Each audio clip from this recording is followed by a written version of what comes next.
I think what excites us about the webinar series is the opportunity to have a conversation across the province with educators.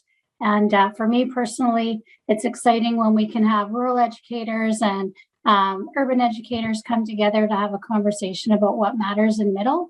We know our middle learners have slightly different needs and are in the world differently than some of our other levels. And so to have folks be able to come together and really embrace and discuss and be passionate about middle learners is really exciting as an opportunity. I would say that this is our third year with the Middle Years series, webinar series, and we were ahead of the curve. We were online webinaring before COVID happened. And so in the first 2 years, we really looked at middle years philosophy and pedagogy, which is deeply diversity and identity oriented. And so really what's happening in this third year is we are making explicit our commitments to equity, diversity, and inclusion. And so I think this is a real opportunity to engage folks, particularly rural folks who are my people, to be part of this really important conversation we believe in, but is often implicit. It's a chance to make this explicit in our practice. There's nothing better than educators coming together and engaging in deep, rich, fun learning conversations. I hope that what we'll see is that educators use that energy to create learning environments where every single child is deeply honored and receives everything that they need to find success and create and thrive in their future.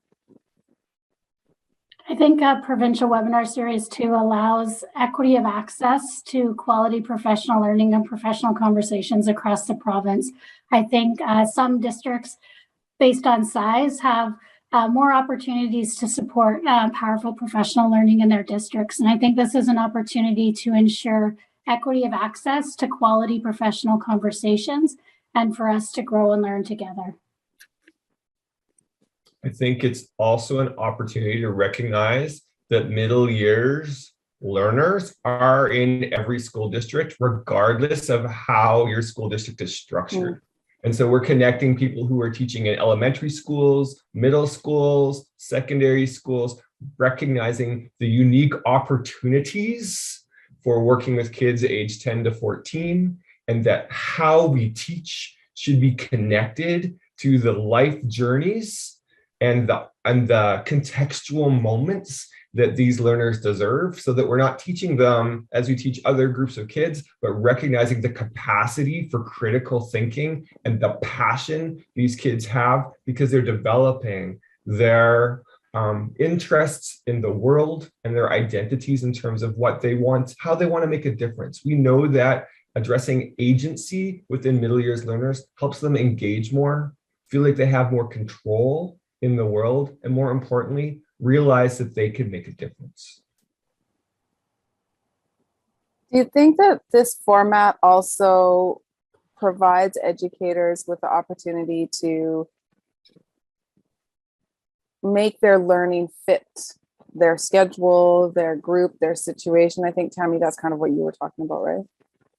Yeah, I think it's so great because we have folks that can jump in on their own and then they participate in a group, or we have groups come together and they can facilitate a small group with their own setting. So there's so much flexibility.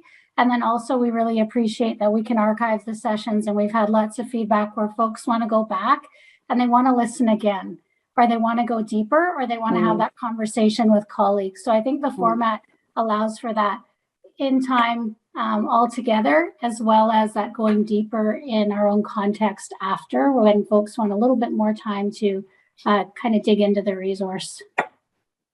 We are definitely countering isolation for those educators who want to be part of a conversation, but either because that's not what the topic is that their whole staff is focusing on this year, or in some cases, you're the only person teaching at that grade level in your school and maybe in your community. And so it really allows you to be part of that community.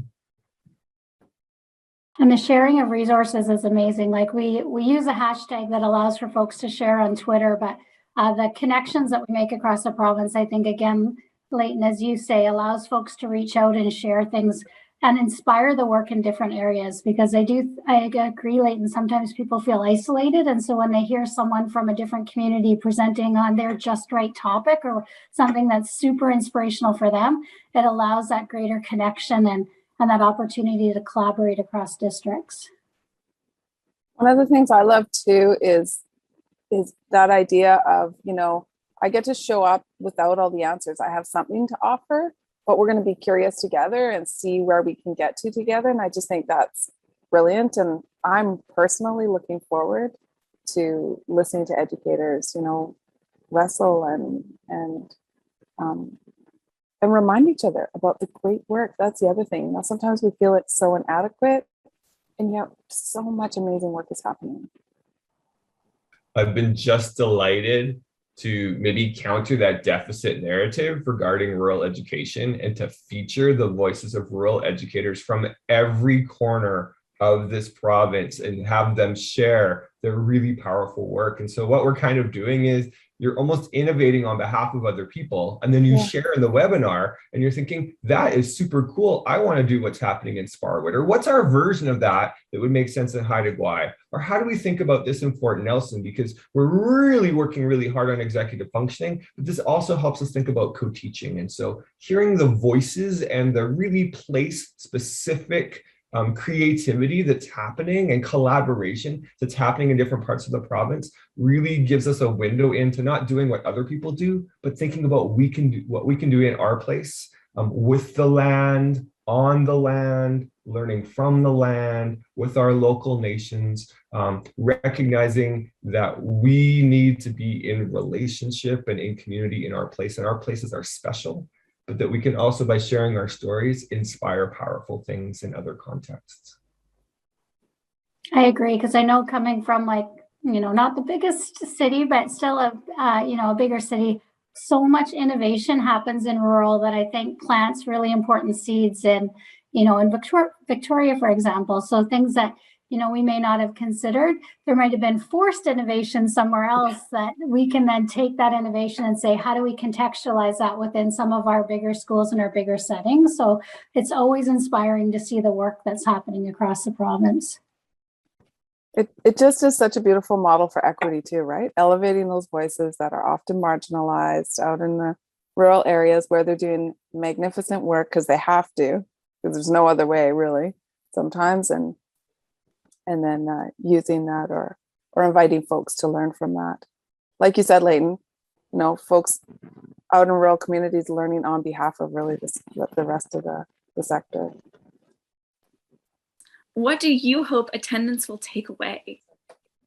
We have an amazing education system in BC, unless you're a child in care, you've got diverse abilities, or you're an Indigenous learner. And building on the strengths that we already have, we can do better so that every single child gets through school and retains all that curiosity and joy and sees a path forward to their future. One of the things that I've had the privilege of looking at is our provincial data, and it tells us that Indigenous learners are not being provided the supports they need to be successful. What I hope is that educators will come together and tackle this, have a conversation. What do we as educators, as a system, need to do better? What structures are getting in the way? What practices do we need to shift in order to create environments where our Indigenous learners and all learners are really successful? We are ready for this conversation about equity, diversity, and inclusion to be centered. We're going to center this conversation, which means we're going to decenter dominant ways of knowing. We've been really looking at equity-oriented pedagogies, but if we don't get explicit about marginalization and power and privilege within what we do, and think about how we disrupt what we do to explicitly make not just safe spaces, which is kind of like an idea to be troubled, but recognizing we need brave spaces. That for some individuals with different backgrounds and experiences and abilities, our spaces are always spaces that are stressful and worrying because they feel like they have to perform in a way and to an expectation that doesn't honor who they are, or where they're fitting themselves into that content.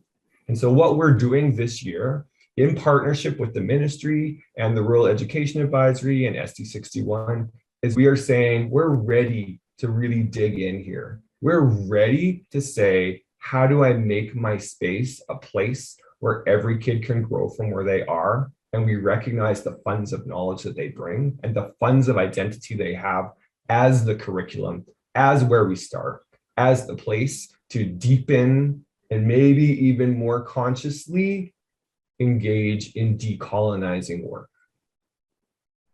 We're really excited in Victoria to be able to extend the opportunity for this partnership to include the ministry, UBC, and the Rural Education Advisory.